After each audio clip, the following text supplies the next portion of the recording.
Hello and welcome to another edition of our Sawdust City Happy Hour tastings. Thank you for being here. As always, I am Marshall Ferguson, but I am not the important person in this conversation. He's on the other side of the Zoom box that you see there. As always, Sam Corbeil, the brewmaster and the co-founder of Sawdust City Brewing Company, joins me. Sam, you have a crazy week because you are heading into a one-of-a-kind beer event in and around Yes, Canada. Explain to people what you're working on right now before we get we're, to the we're tasting. on we're on our way to the Canadian Brewing Awards.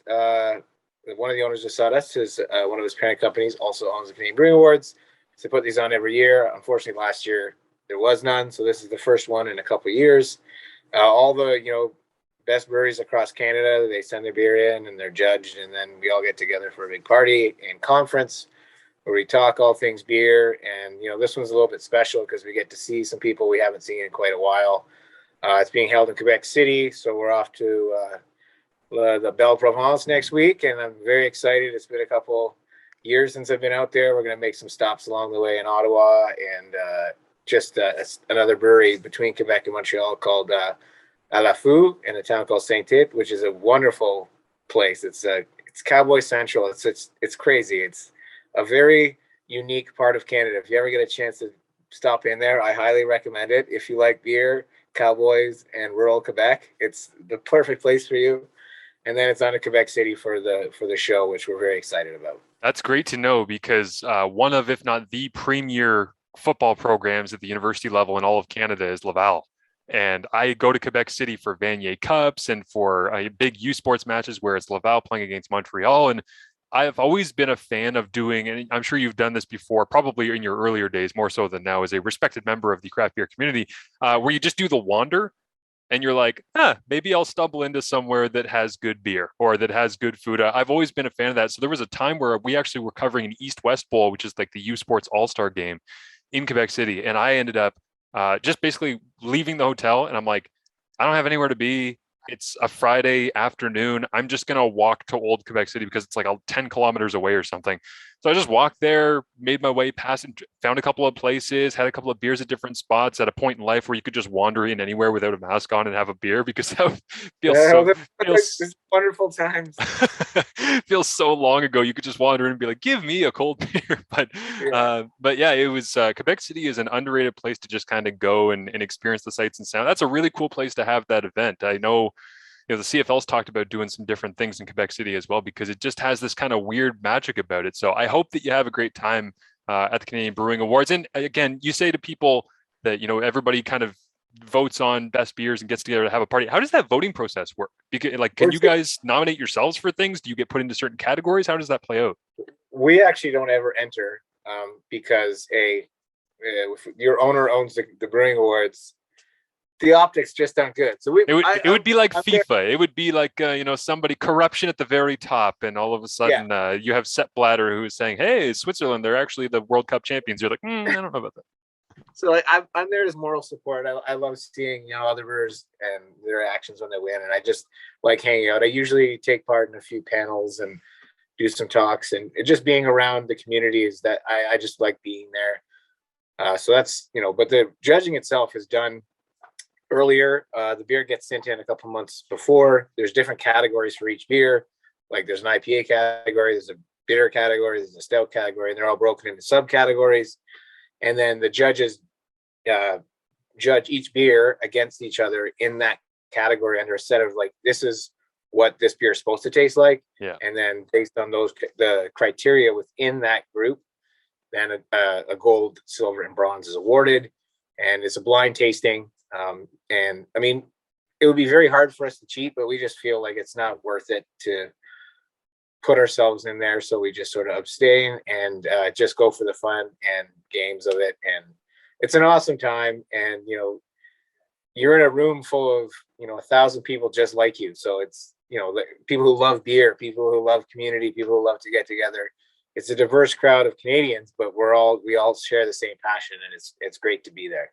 Yeah, absolutely. Well, I love your stress-free approach to it because I think that's the right way to go. It's kind of like for me, I don't like to pick football games that I'm calling on television because I'm like, I don't have a rooting interest. Even in the back of my mind, it's like I don't want to be part of this other than to be here and to celebrate whatever is in front of me. So that's a great way to experience it. Today I got to admit, when I opened up the Sawdust shipment What the hell is that? Everything usually has been coming in tall boys. No, this thing is a monster. This is, as you can see, the big pink. What am I holding in my hands? What the hell did you do, Sam Corbeil? So this is a very unique beer. It's a grape ale. It's a style that sort of originated in Italy. It's blending wine and beer together. So there is no actual brewer's yeast in this beer. We get about 600 kilos of fresh grapes from the Malavar winery in Niagara. These are their Merlot grapes. So we get them and we drive them up to Sawdust and we shovel in this, just over half a ton into our fermenter and we let it sit there. And what happens when the grapes get pushed and we purge all the oxygen out and leave it in a CO2 environment. And what happens is the grapes start to crush on themselves. And when the weight compresses it, it sort of explodes out the sugars inside. And on the grape skins are naturally is yeast. So that yeast starts to chew this and it's called carbonic maceration. So then this yeast starts to chew and it actually starts to ferment. Oh, wow. And you're left with this.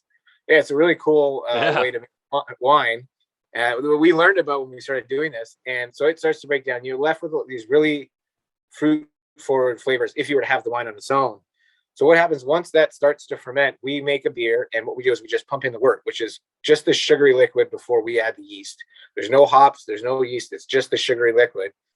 So we boil it for about 10 minutes and then add it to this already fermenting sort of like grape skinny juice mixture that's kind of going off. And now we have active yeast with this wort, and then it ferments on its own, and you're left with this wine beer hybrid that picks up this wonderful pink color. So we had gone with other names. We started with Brose and then decided we didn't want that. Last year we added sumac, so we went with Rose Rousse, which is the French word for sumac.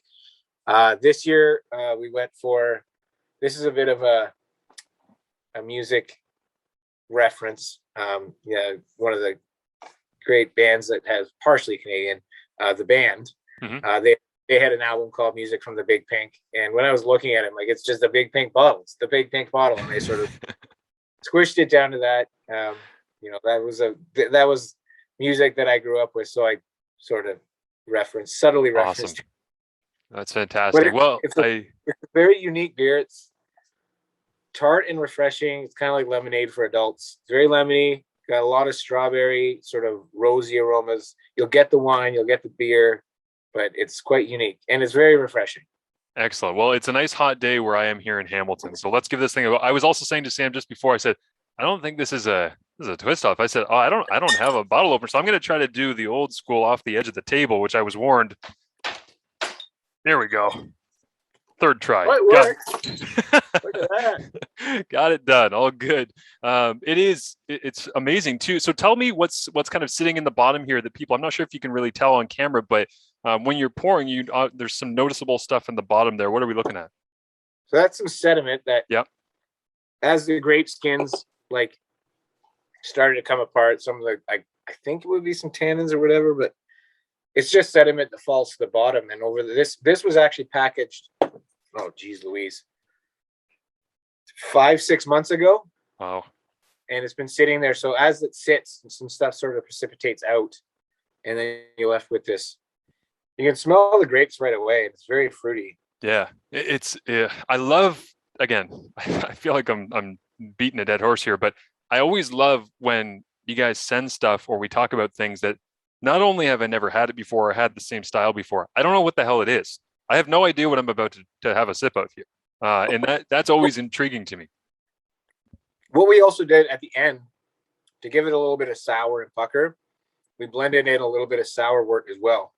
Oh, wow, so yeah. Yeah, you totally pick up on the sour. That's, man, that kind of, honestly, for me, it's like sour forward. Like one of the first things that I get is the sour, but you don't get any of the essence kind of on the nose, but as soon as you have a sip, you feel a little bit of that sourness, and then it kind of like holds strong throughout. But yeah, it's very much, you get a little bit of that like rosé, and then you get a little bit of the beer vibes, and you get the sour, and that's a funky combo, man. Yeah, I think we talked about next year, we're gonna like dial the sour back a bit to let the because when we first had it, the grape character was really strong, and I think maybe we pushed it out a bit, which is unfortunate. I still really like it. I just think that a little less sour would have made it a little bit better. But being as this was really only the second full time we've done this.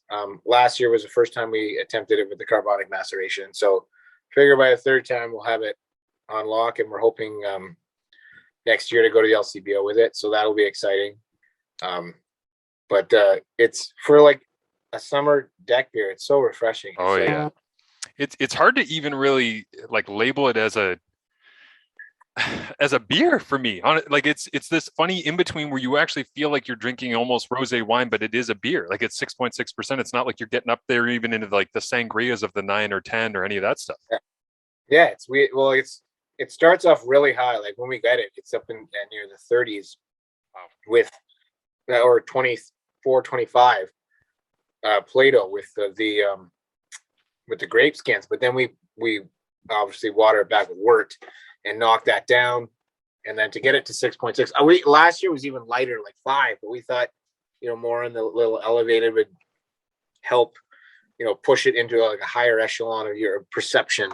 Right. And like, so it takes a bit of massaging before we get the beer to exactly where we want it. It takes a couple of kicks of the can, and we only do this once a year. It's a bit of a labor to drive down to Niagara, load up stuff, and load up the grapes, and then drive it back. And you have to do it within a day, or the grapes start to ferment. So we have to get down there, which it's a good 300 kilometers from here. Load up the truck, drive it back. And this year, while we were driving back, the guy that was in the truck, he had to slam on his brakes, and the bins we had it in went forward and smashed out the back window of his truck. We were on the 400 heading north, and all of a sudden, bang, and the glass just came splashing past us. We're like, so we had to tape up the back and still drive it back and get it in. And I felt so bad for the guy. You'll never forget this batch of the Big Pink. You'll never forget the labor that went into it, the effort, the time, the broken glass, the shards. Thankfully, the glass didn't make it into the actual wine itself and the grapes. But yeah, the idea of being able to produce something so unique is fun. Now, I want to ask you here on the way out, because this is such a fun combination, and it's so different than anything I've had before. Honestly, name for me something that is so off the wall in terms of a combination with beer that you guys might have looked at, whether it be a tequila type of thing, or if it's like something that's a different type of drink, a spirit, a wine, whatever, and you've looked at it and been like, ooh, yeah, no, I don't think we can do that. You know what? I don't know. Like this is, we approach it, always from a beer standpoint first. I mean, we've used bourbon barrels, we've used tequila barrels. Yep. We've mimicked mojitos, we've mimosas, done it with wine. I don't think there's anything that necessarily we've been apprehensive about. I'm trying to think of things that we've done. I feel like I should be drinking this out of a champagne glass, almost like we did with the Tropical Storm mimosa. Yeah, I mean, I think it would look wonderful in a glass like that as it effervesces and you sort of see the bubbles come up, and the color alone, like that beautiful pink color, it's just wonderful. It very much looks like a rosé. Last year we used some barrels that had a little bit more funky beer in it, and this year we wanted to not. So that's why we used straight kettle sour, because we didn't want it to be more approachable. Because sometimes funk flavors like Brett or any of the other bacteria can be intimidating to people, right. And we wanted this beer to be sort of an exciting but middle, like most people can enjoy it without being scared off by these weird flavors. So we went with, this isn't weird enough, but to keep it straight middle of the road without the Brett and the other funky stuff. So again, a little bit of tweaking and massaging. I think by next year we'll have it exactly where we want it. Well, it's awesome. I highly recommend it. People can go to sawdustcitybeer.com and get themselves the Big Pink. Again, it's unique, it's fun, it's different, and it looks beautiful as well. And it'll shock you when you open up the package that you get from Sawdust City Beer. You'll do the same thing as me. You'll go, what the hell is that thing? And then when you take a sip, like I just did 5 minutes ago, you go, oh, okay. Yeah, now I get it. Okay, good to know. So that is Sam Corbeil. I'm Marshall Ferguson. Looking forward to bringing you more from Sawdust City Beer right here on our CFP YouTube channel. For now, thank you for watching and have yourselves a great night. Cheers, Sam.